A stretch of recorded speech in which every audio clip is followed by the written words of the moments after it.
ایک چھوٹے سے محلے کی تانگ سی گلی میں جہاں شام ڈلتی تو سناٹا چھا جاتا، وہاں ایک پرانا سا مکان تھا۔ مکان کے باہر بیر کے درخت تلے ہر شام ایک بوڑھا بیٹھا رہتا۔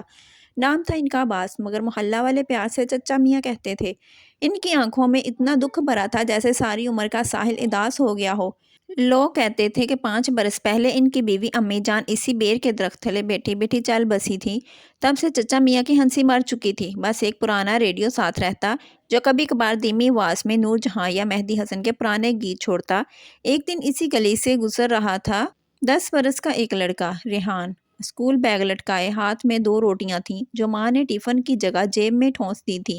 وہ روز اس بوڑھے کو دیکھتا مگر ہمت نہیں ہوتی تھی کہ کچھ کہے۔ آج اچانک اس کے منہ سے نکل گیا، چچا میاں آپ ہمیشہ اکیلے کیوں بیٹھتے ہو؟ چچا میاں نے سر اٹھایا۔ برسوں بعد کسی بچے کی آواز سن کر ان کی آنکھیں ہلکی سی نم ہوئیں۔ بولے، بیٹا گھر خالی ہو تو دل بھی خالی ہو جاتا ہے۔ ریحان چپ رہا۔ گھر جا کر اس نے ماں سے پوچھا، اماں چچا میاں اتنے اداس کیوں رہتے ہیں؟ ماں نے آہ بھری، ان کی بیوی گزر گئی ہے بیٹا، اب کوئی اپنا نہیں بچا۔ اگلے دن سے ریحان کا معمول بن گیا۔ اسکول سے واپسی پر وہ چچا میاں کے پاس 20 منٹ ضرور بیٹھتا، کبھی اپنی ڈرائنگ دکھاتا، کبھی اسکول کی شرارتیں سناتا، کبھی بیر کے پتے اٹھا اٹھا کر ہوا میں اڑاتا۔ چچا میاں خاموشی سے سنتے، کبھی کبھی سر ہلاتے۔ ایک شام ریحان نے پوچھا، چچا میاں آپ کو سب سے زیادہ کس چیز کی یاد آتی ہے؟ چچا میاں نے ریڈیو آن کیا، ایک پرانا گیت بہا، یہ وہی پہلو ہے تیرا جس پہ سر رکھ کے سوئی تھی۔ ان کی آواز بھر گئی، یہ گیت تیری چچی جان کا پسندیدہ تھا، جب وہ ہوتی تھی تو گھر میں گیتوں سے بھرا رہتا تھا۔ اب صرف یہ ریڈیو بچا ہے۔ ریحان نے کچھ نہیں کہا۔ گھر جا کر اس نے ریڈیو صاف کیا، بیٹریاں ڈالیں اور اگلے دن چچا میاں کے پاس بیٹھ گیا۔ دونوں نے پورا 1 گھنٹہ پرانے گیت سنے۔ چچا میاں کی آنکھوں سے آنسو بہہ رہے تھے مگر لبوں پر ہلکی سی مسکراہٹ تھی۔ برسوں بعد پہلی بار دن گزرتے گئے۔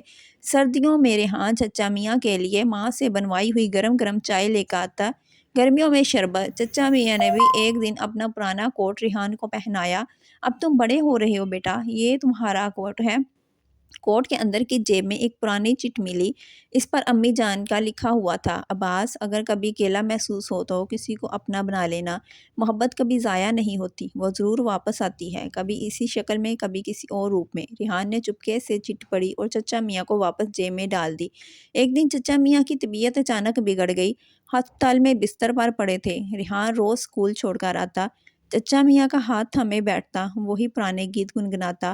آخری شام چچا میاں نے ریحان کا ہاتھ مضبوطی سے پکڑا اور بولے، بیٹا تم نے میری آخری 5 برسوں کو میری زندگی کا سب سے خوبصورت وقت بنا دیا۔ میں نے سوچا تھا مرنے سے پہلے کوئی میرا نہ رہے گا، مگر اللہ نے مجھے تمہارے روپ میں بیٹا دے دیا۔ ریحان رو رہا تھا۔ چچا میاں نے آخری سانسوں میں مسکرا کر کہا، اب یہ ریڈیو تم رکھ لو اور جب کبھی اکیلا لگے تو اسے آن کر دینا، میری اور تیری چچی جان کی آوازیں تمہیں مل جائیں گی۔ چچا میاں چلے گئے۔ اس کے بعد بھی ریحان ہر شام اسی بیر کے درخت تلے بیٹھتا۔ اب وہ اکیلا نہیں بیٹھتا تھا، محلے کے دوسرے بوڑھے، تنہا عورتیں، اداس بچے، وہ سب آہستہ آہستہ اس کے گرد جمع ہونے لگے۔